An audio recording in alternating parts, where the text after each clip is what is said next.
Hi, this is Michael Uslan. You're watching Batman on Film. Hey now, welcome to episode number 44 of the Batman on Film vlog. It's been a while, Bill. It's been a month or more since we did one together. And speaking of Bill, I am Bill Jett Ramey, the founder of Batman on Film, and with me is Rick Shew. Hello, Rick. Hey, Bill. You did one solo, though, right? I did one solo. I think it was... Oh, I know what it was. I did a reaction. I did one of those reaction... I don't know what you call them. Reaction videos? Yeah. To a trailer reaction? Yeah, okay. Trailer reaction video to that second Shazam video, or trailer that dropped a few weeks ago. And I watched it and talked about it, and I had it on the screen. It was cool. So if you didn't... Anyway, Shazam's almost out, so... I guess that's a moot point, but I'll talk about Shazam at the end of this because I saw it and wrote a review. But anyway, vlog number 44.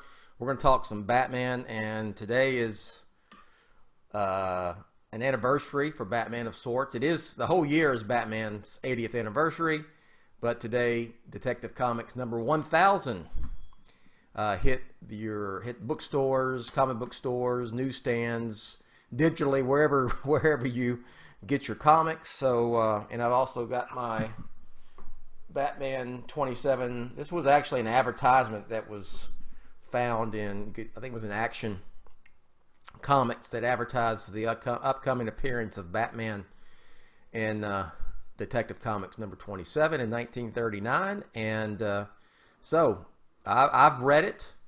I got it last Friday. I read it. It's really good. It's really good, and I'm not going to say much because I don't want to steal any thunder from Pete Vera, who reviewed it. So check it out on Batman on Film. And also, the boys did a podcast over the weekend reviewing and discussing DC 1000. So that is also up on Batman on Film proper. So check all that out. Ryan Haas has been doing a great job with the podcast, bringing on great people. Yeah, the shows have been good. Yes. So please check that out. Read the review. And listen to the podcast for Detective Comics 1000. You know, I was, a few years ago, Rick, when the New 52 came in, they started reading. They went back to number 1 with all those comics, and including Detective in Action.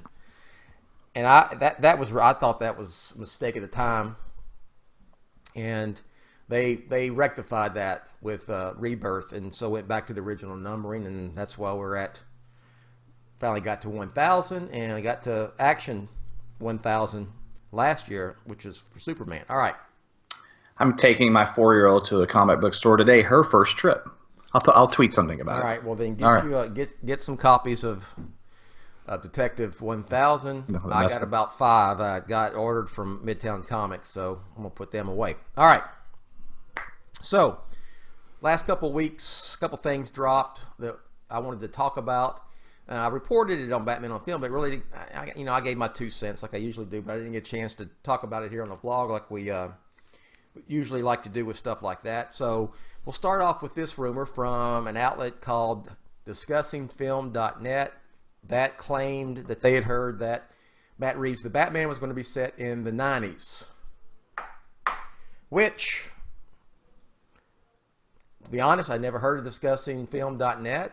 No offense to those guys, and I always say, when a rumor breaks, what's the source? Where does it come from? And I'm not here to dismiss or I can't confirm. I can't debunk it either way. But I can tell you that I just find it. I would just, unless they're doing a prequel, Rick, that's directly tied to the Ben Affleck Batman we saw in BVS and Justice League, I don't see any reason why Matt Reeves would want to put this in the 90s. So, and technically, the timeline would have to be pretty damn close, because we're talking 2015. I mean, I guess it could be mid 90s. Yeah, mid 90s. I mean, yeah, the math adds up. He's been on the job 20 years via B versus S. Yeah. Okay. Okay. Cool. So, but look, you know, my first thoughts on it were, yeah, it could be a prequel if this is true, or maybe Matt Reeves just wants to, maybe that's actually his way to sort of detach himself from all this altogether and do it as a little bit of a, you know, do it as a period piece. Um, Maybe that's also why Patty Jenkins is doing her Wonder Woman in the 1980s, the sequel. I don't know. I mean, who knows? Maybe so. I don't know. I mean, I lived through the 90s. I don't know. Is there anything that appealing aesthetically about that decade that you'd want to set a film?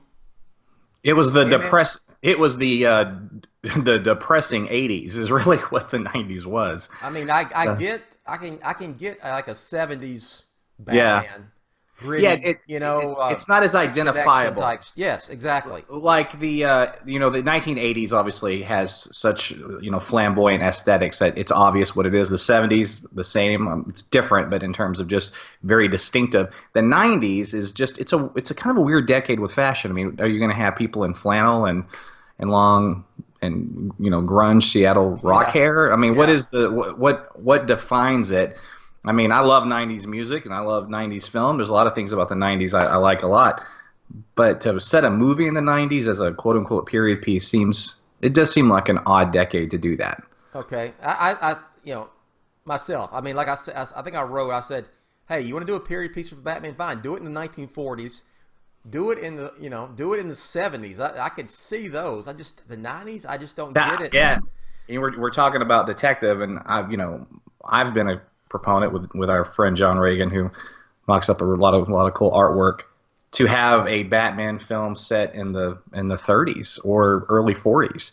I would be completely down for that. I would have no issue, but but that's probably not going to happen, obviously. But yeah. at least with that, there's things where it limits in terms of modern technology, and that's all part of the storyline, and all that. I can just see a lot of cool things that could come out of that. But again, going back to the 1990s, it's like, what we're going to see Bruce talking to Alfred on, you know, a big cell phone, it's and just his pager will go off. I don't know. Yeah, I mean, we've had that kind of with Batman Forever, and he makes a reference. You know, Val Kilmer's Batman.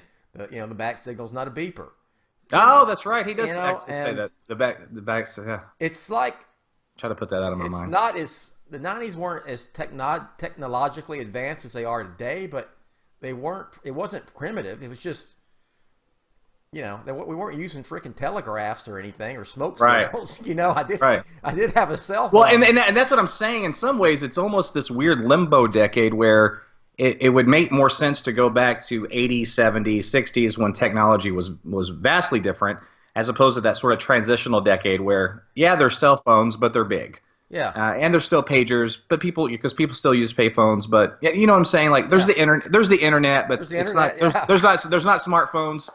Like, just make it all or nothing. Kind of, the 90s is a weird in between. So that begs the question then: why in the hell? I'm just remembering that line. He says it to Chase, right? Yes. On the rooftop. Yeah, she goes turns the bat signal on. Yeah. And he comes in. Commissioner Gordon, and she pops out in the negligee, and I like that part. Is that okay to say that? Yeah, and it was like, the bat signal's not a beeper, and then Gordon comes at the end in a robe and is, what's wrong? And yes, the buffoon clown. Yeah. So, but I mean, no offense to Pat. You know me and names. Pat Hingle. Yeah. Hingle. Great actor, but his Alfred or his Gordon was reduced to some buffoonery. He also, just for my fandom, he actually played Colonel Tom Parker, Elvis's manager, in the 1978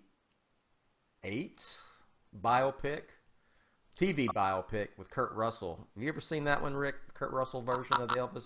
I have. I think I've probably seen everything, and I'm assuming you're excited for the up and coming Elvis film, correct? Finally doing one. Talking about doing one, like big, silver screen. Released. It's a new fad going on right now. Hopefully, it's good. You've got the Motley Crue movie on Netflix. You've got Queen. And then we're having an Elvis film. But we've had good biopics. Look, Coal Miner's Daughter is a fantastic film. We have, but I'm saying there's a lot Yeah. coming out back to back. Elton John is also one. Walk the Line, the Elton John movie's coming. Yeah. Yeah. But yeah, okay. All within like 2 years of each other, though. So anyway, moving on. That's a separate show. You get me talking about '90s. Now I'm thinking about some of the. All right, so stuff, let's come back to this. Okay. I don't see this.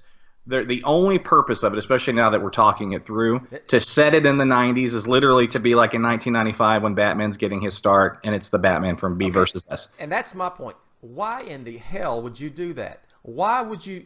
You're trying to get away from that. Hey, I don't think that's going to happen. I don't either.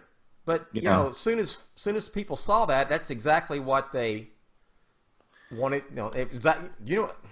Yeah, but the people who want it to be a prequel and it be a younger version of Ben Affleck's Batman, that's what they immediately went to. I can't see that. I know you're a fan of the Star Wars prequels, and I don't hate the concept of prequels so much, but you know the end game. You know what I mean?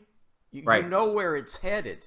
The narrative is going somewhere. You do this as a prequel, and no matter how good it is, no matter how heroic Batman is, he ends up being a straight up asshole murdering son of a bitch. Okay, yeah, but I still say Revenge of the Sith is one of the best Star Wars films. I'll die on that hill. And you know that Anakin was going to become Vader, and you know he was going to become an SOB, mass murdering. Yeah.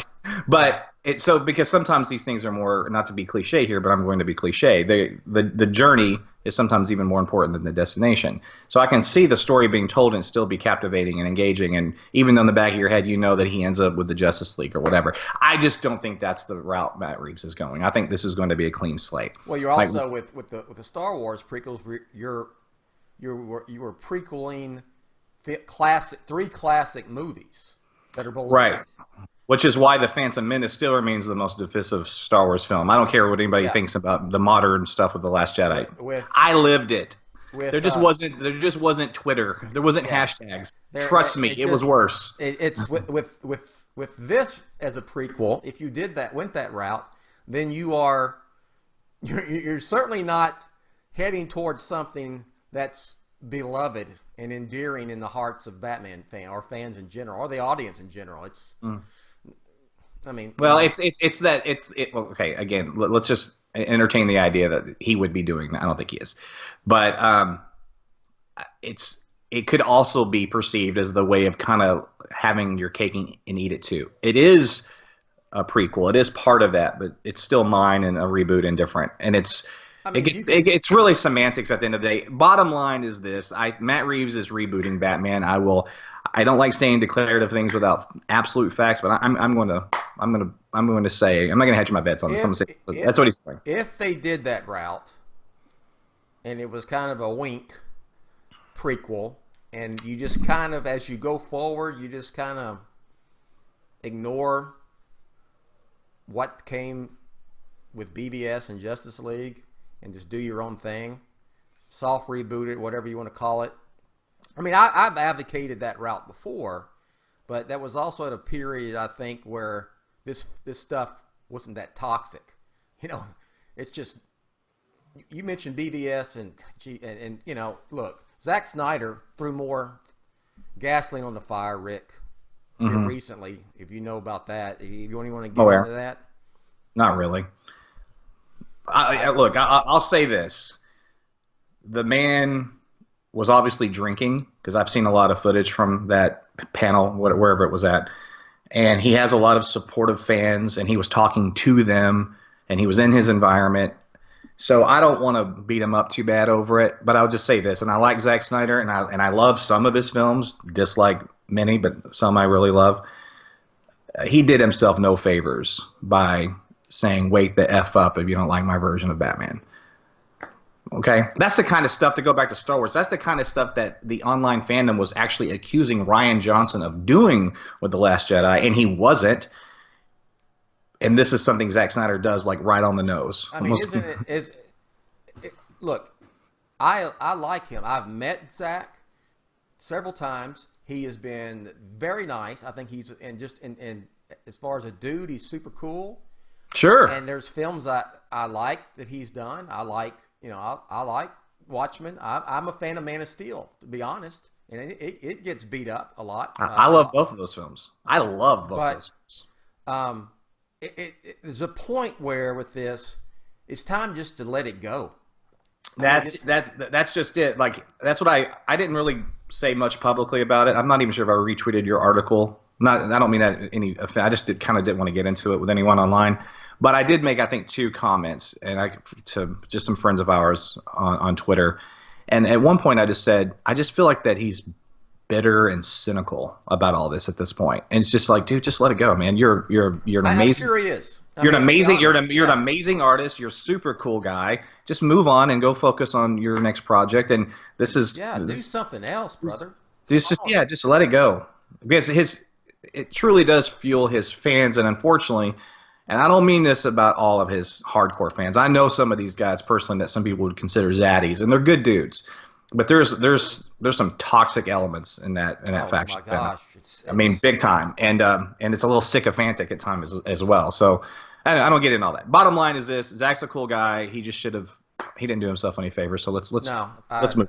I agree. Just come on, bro. Move on. Move on. All right, so let's move on from that as well. So I guess we think probably not set in the 90s. We don't know why, as people who lived it as adults. I'm not sure aesthetically why they would do that. So, hey, if you got a reason why, put it in the comments and we'll discuss. All right, let's move on to the Suicide Squad. I would say sequel, but apparently it's not, because the producer, Peter Safran, who was also producer on Shazam, was asked, should people be excited about the Suicide Squad sequel, Suicide Squad 2? And he said, first of all, we don't call it Suicide Squad 2 because it's a total reboot. His words, exactly. Literally total reboot. But because it's a total reboot, so it's the Suicide Squad. Right. Not Suicide Squad 2. And I think people should be extremely excited about it. Now, where this gets confusing, and we talk about this a lot, and sometimes it's more just kind of fun online banter amongst us and everything. But really, let's be serious here for a minute. There is rebooting a franchise. That's what Chris Nolan did with Batman. That is, there is soft rebooting. That is what Joel Schumacher did with Tim Burton's universe. And then there is what? There's stuff like James Bond, where it's different actors, different casts. It's supposed to maybe be a different universe in your head, but there's some crossover actors. Or at least one. I like the James Bond movies, but I'm not a James Bond expert. Well, no, I'm not either. No. I know this. I know that after Batman Begins, when they hired Daniel Craig and they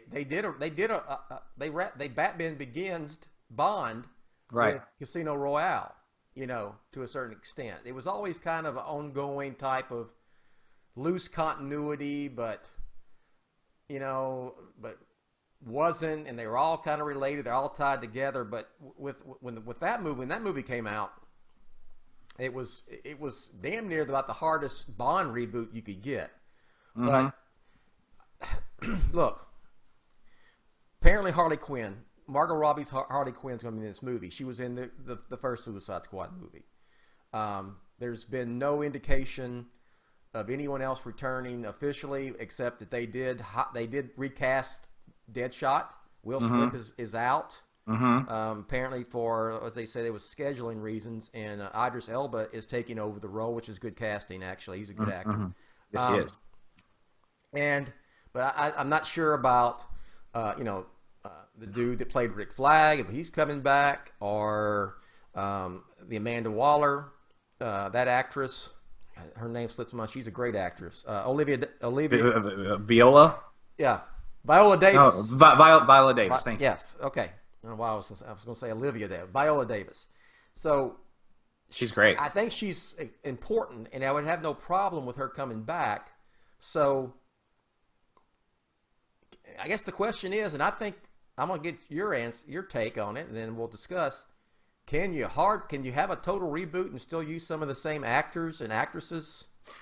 I think it's confusing. I think it's confusing, but it's also confusing to people that are following it closely, and also people that were invested in Suicide Squad. And I know the film has its fans, but it's not something that resonated with general audiences. It's not on anyone's mind.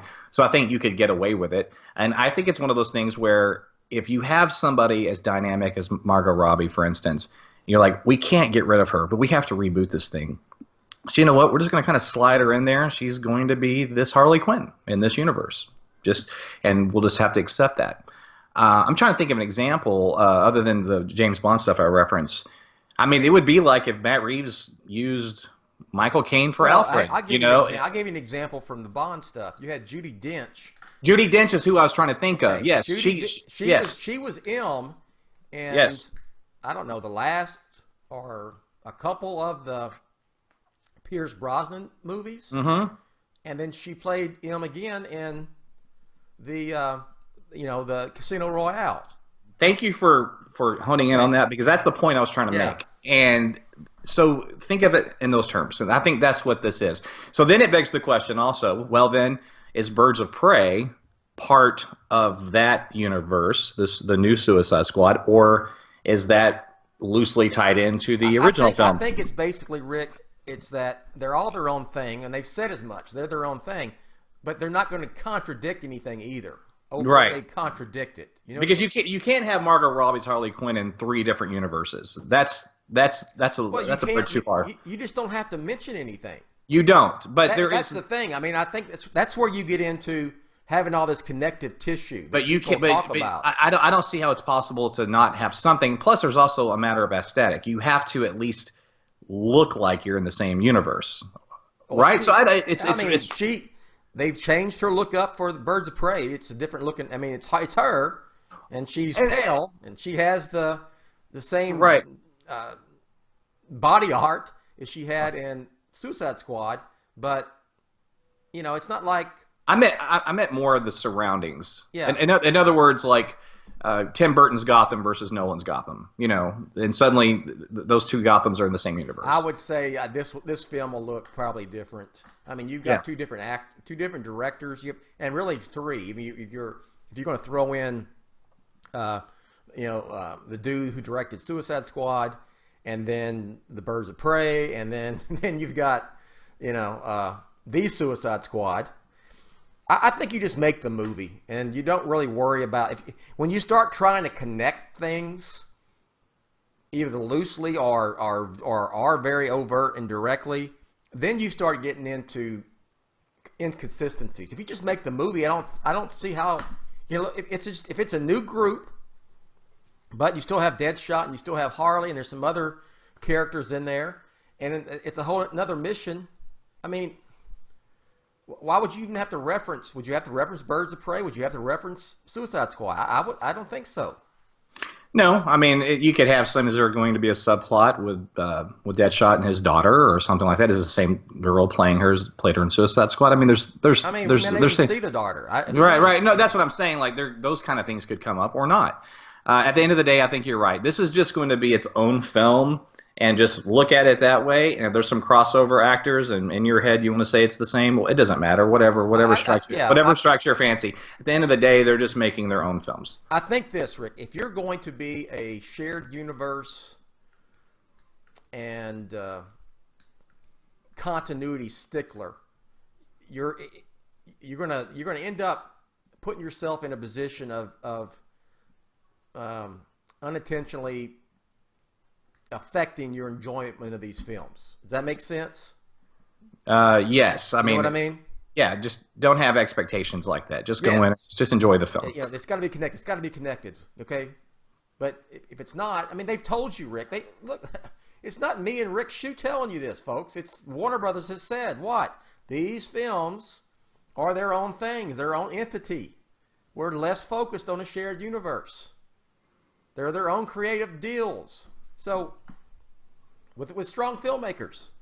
That's what they're doing. I mean, come on. And we've said this before, but it's important to point this out since we're about to transition to Shazam. We probably should hurry because I've got a 4-year-old that I let stay home today. He's going to barge in here any minute now. But that never happens. No, never happens. We've already had to start this one over from earlier. You can have a blooper reel, right? But right, that's funny. My kid's here with me today. I let her stay home with Dad, who was clean my schedule to do errands, and but like I said, at least I get to do this vlog. And what was I saying? Because I'm rambling now. What was I? I was going to make a point, Bill. What was it? We're talking about enjoying these films. Don't worry about the continuity. Don't worry about the connective tissue. Warner Brothers is. I know. I bring up an important point because we'll transition to Shazam. There's obviously some stuff in Shazam that we can I haven't seen it yet. I'm seeing it Tuesday night, but you can tell from just the trailers and everything. There's some connective tissue, and there's. You're going to go. You got your deal yesterday. Yeah, I did. I got my. Is Brian going? Brian's definitely going because I might not even be able to go. It depends on my wife's schedule. That's because it's at night. Okay. That's another conversation. But Brian is definitely going, and I'm do a video. 80% sure I'm going with him. Okay. I want to go. But anyway, but let's keep in mind that the first film that's really getting made under the new regime is really Wonder Woman 84. And even that kind of has a little crossover. Little overlap, yes. Little overlap, right. So even with Shazam and Aquaman, those films were made under the old moniker, so to speak. So let's just always keep that in mind, too. So if you're like, do you think that something in Shazam contradicts anything we're saying or has been said by filmmakers? Just keep that in mind, okay? Yeah. Okay, cool. Yeah. And also, I kind of want to get away. I mean, I'm excited for all this. I know that DC, Warner Brothers, had to shift gears and pull themselves out of, going a downward spiral, unfortunately. But you've got like the Jay and Silent Bob stuff right now, and it's a reboot. And I would like this to maybe get away from this at some point. It is confusing to audience members that care about this stuff. Like, what is a reboot? What isn't? Who are crossover actors? Who aren't? Does the general audience even care? Stuff. I try not to have the pulse of the general audience too much because and fans are used to that kind of stuff. I would argue. I would say that but we're getting it a lot, and it's coming from a lot of different franchises, and it's a little. Let's just anyway. That's me. Okay. All right. So let's shift gears. You saw Shazam. You want to just give some thoughts on it? Some reaction. I liked it a lot.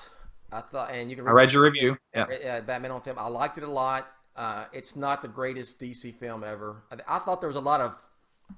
I've learned to be leery of social media reaction that you get after an initial screening from genre type of press. Mm-hmm. Sometimes it tends to be over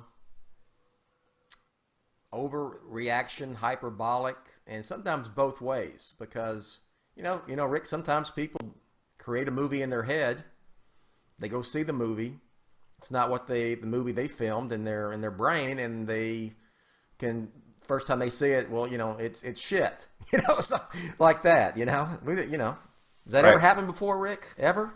Nope. Never heard of that before. Never heard of that with The Dark Knight Rises or The Last Jedi. I've never heard of it. I haven't either. Oh, I don't even know why I brought those two films up. Why? Why would you bring that up? I have no idea. No idea. Okay. In my head checked. So, but it is very good. Has a lot of heart. The cast is good all the way around. Better than good. And it's bring your kids. I mean, kids will like this. I mean, a kid turns into a superhero. I mean, come on. It's big. And there is a nod to big in it. Yeah, I don't hear that. So, but they've showed it before. Yeah, it's been in one of the trailers. Well, we've talked about it. I didn't say what it was. There's some stuff that's I know you wouldn't. I'm just being. Yeah. There's some stuff that's obviously some visuals that they are. Yeah. Bearing to. I will say this, and it's not a spoiler, and it's in my. I wrote it in the review. 99% of the DC Universe stuff in the movie is ambiguous AF. Mm-hmm. Okay, you could take it any way you wanted to, whether those characters are fictional or if they are real in that world, except for one thing. Because it's ambiguous enough that you can do that. You can have it both. It can be interpreted both ways, and neither side would be wrong. Okay? Okay. Which I was happy with, because I was worried they were going to beat folks over the head with it. Because and maybe they originally were, and some of that has been edited out. Maybe they did edit it down a little bit. I don't know. So, I would just say there's a part of the movie where that makes it probably, it kind of clears it up, and it also, to me, it was kind of it took the shine off of Zachary Levi as Shazam, because the whole deal is set up. I don't want to give too much away. It's something that's set up in the middle of the film that the payoff would have been a lot better if they had chose to do it a different way. And I know, not from you, I just know what you're talking about. Okay. So yeah, and I'm already prepared for that. So anyway, we'll see. I'm hoping to see it Tuesday, but you know where I am going to see it? Yes, at the Batman on Film next Saturday. Yeah, Shazam watch party in Austin. Not this Saturday, next Saturday. Yes. April 6th. The 6th. And I am going to check today again on screening times. So if they've got, because it's at the Alamo Drafthouse, South Lamar, if tickets are on sale for that theater screening on the 6th, I am going to post it on Batman on Film. I'll tweet it out. I'll Facebook it. And for you folks who are going, you can get your tickets. And we know, Rick, we want to do like a 4 o'clock-ish screening. Yes, and if you see them, grab me 3, text me them out, and I'll PayPal you immediately, if you don't mind. Yes. Okay. Just me and the uncles. So back to Shazam real quick. Go see it. Go see it, and then if it come to our watch party. Yeah, it'll be fun. Come see it with us. Come see it with us. Yeah, come see it. And if you're anywhere near Austin, come on. Because if I miss the Tuesday press screening, which I might, unfortunately, but if I do, it'll be my first time to see it in Austin, unless I am able to squeeze it in before that, but I doubt it. And one more thing I'll say about it. I'm not a big fan of post-credit scenes, but there is one on this one, mid-credit, whatever the hell you want to call it, that first run of credits, that made me smile, because it's very, very golden age Captain Marvel. A nod to that. So cool. Go stay for that and go see it. I recommend it. I gave it a B+. Liked it. All right. That's B+ is good. Yeah, it was good. It was cool. Good. Okay. Rick, you want to plug anything? So I have I wrote a review for the Motley Crue movie The Dirt. So look for that, check that out. And I'm just excited about this year, really, Bill. We're gonna have some Batman news coming out about the film. Oh yeah. Yeah, I mean, it's gonna. I mean, we're into March now. It's going to be here before we know it. We have a lot of films on the slate that are coming up. We still have the Joker. I sometimes forget about that film. I just do. It's just on my radar. October, yeah. Looking forward to the Shazam watch party, and then Star Wars Episode 9. I'm thrilled about that. Celebration is next month, and so that should be great for trailers and etc. or a trailer. And that's about it. Follow me on Twitter at ShewRick, ShewRick. And again, if you're in Austin, Texas, please come to the watch party. This is what BOF is all about. It's not, we're real people. We just want to have drinks, shake hands, and talk shop in person. And it's much better than doing that online. So yes. Come join us. Alamo Drafthouse, South Lamar, because there's several around there. South Lamar. And on the 6th of April, which is Saturday. All right. I want to give one warning, though. A lot of people have different personalities in online existence, right? The guys that you see on these blogs or on Twitter, he and I, these two Texas assholes, were exactly the same in person. Like, no different. Yeah, take that as I don't know if that's a compliment or what, but just it is what it is. That's true. It's very true. Yeah. That's true. All right, then. All right. Follow me on Twitter at Batman on Film. All right. Batman on Film, authoritative, definitive. And the dadgum original. All right. Thanks for watching.